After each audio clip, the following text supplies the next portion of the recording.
श्री शिवाय नमस्तुभ्यम। हर हर महादेव भक्तों, आज हम सुनेंगे श्रावण मास महात्म्य का 17वां अध्याय।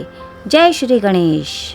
भगवान शंकर सनत कुमार से बोले, अब तुम श्रावण शुक्ल तिथि को किया जाने वाला स्वर्ण गौरी व्रत सुनो।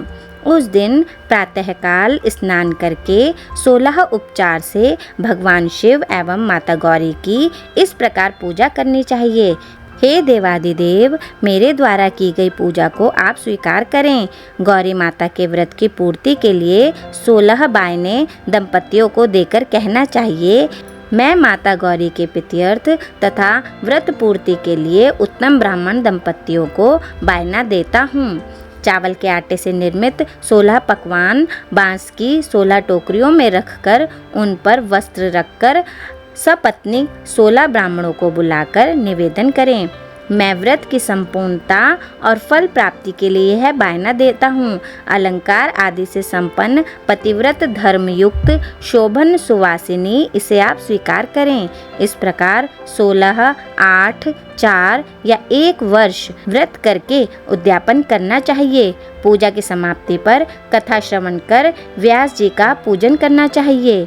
सनत कुमार भगवान शंकर से बोले, हे प्रभु, इस व्रत को सबसे पहले किसने किया?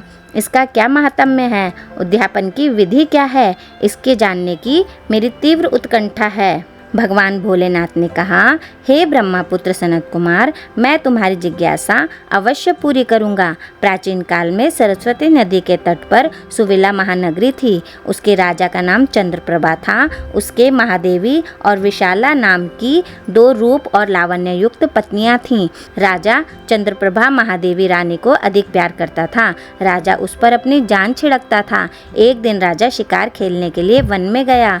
वहां उसने शार्दुल, सिंह, 12 अरना भैंसें, हाथी आदि का शिकार किया। अब राजा को प्यास व्याकुल करने लगी।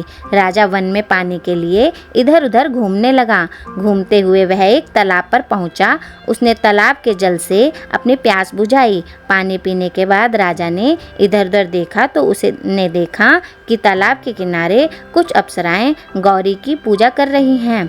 राजा ने उनसे पूछा, आप किसकी पूजा कर रही हैं? अप्सराओं ने उत्तर दिया, हम स्वर्ण गौरी का पूजन कर रही हैं। राजा ने फिर पूछा, हे देवियों, इस व्रत को करने की विधि एवं व्रत का क्या फल मिलता है? कृपा कर बताने की कृपा करें। अप्सराओं ने उत्तर दिया, श्रावण शुक्ल तृतीया के दिन यह व्रत किया जाता है। इस व्रत में भगवान शंकर और भगवती पार्वती का पूजन किया जाता है। इस व्रत में 16 धागों का डोरा पुरुष अपने दाएं हाथ में तथा स्त्रियां अपने बाएं हाथ में बांधती हैं। यही इस व्रत को करने की विधि है।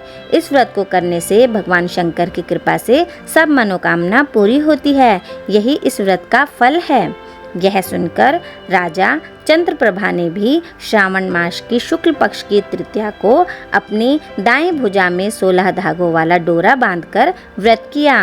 राजा ने कहा, हे माता गौरी, मैं इस डोरे को व्रत के लिए बांधता हूँ।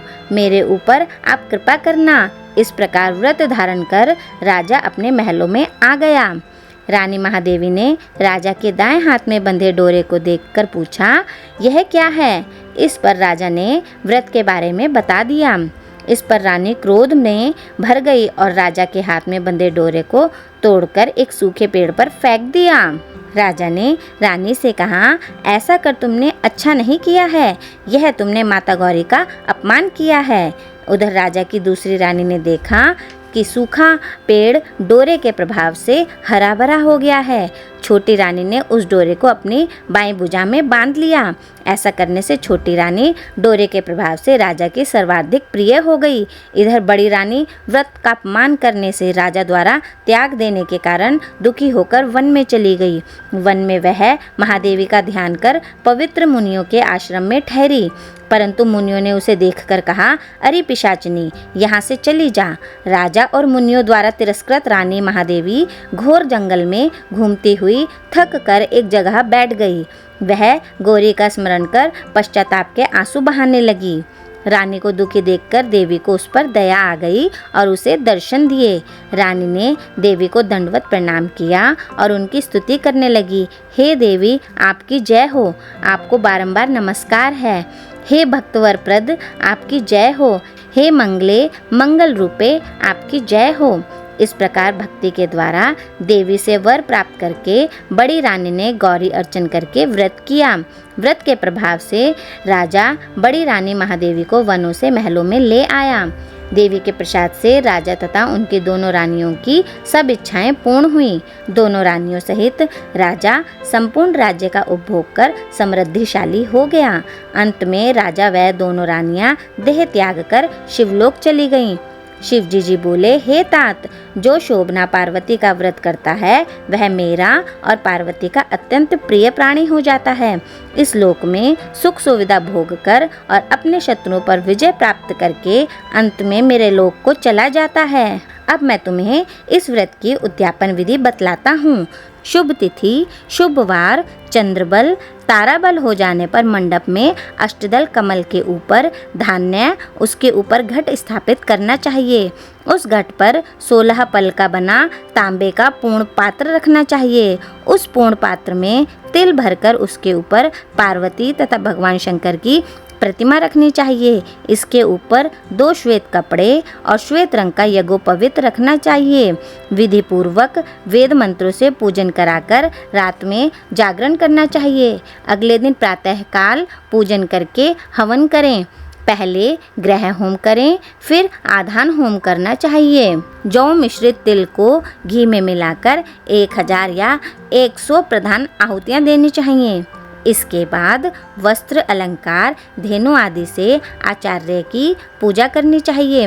16 बायने निकालकर ब्राह्मणों को देने चाहिए और उन्हें भोजन कराना चाहिए तथा भोजन के बाद दक्षिणा भी देनी चाहिए। इसके बाद अपने मित्रों, संबंधियों को भोजन कराना चाहिए तथा स्वयं भी भोजन करना चाहिए। तो इस प्रकार श्रावण मास महात्म्य का 17वां अध्याय संपूर्ण हुआ। श्री शिवाय नमस्तुभ्यम। हर हर महादेव भक्तों।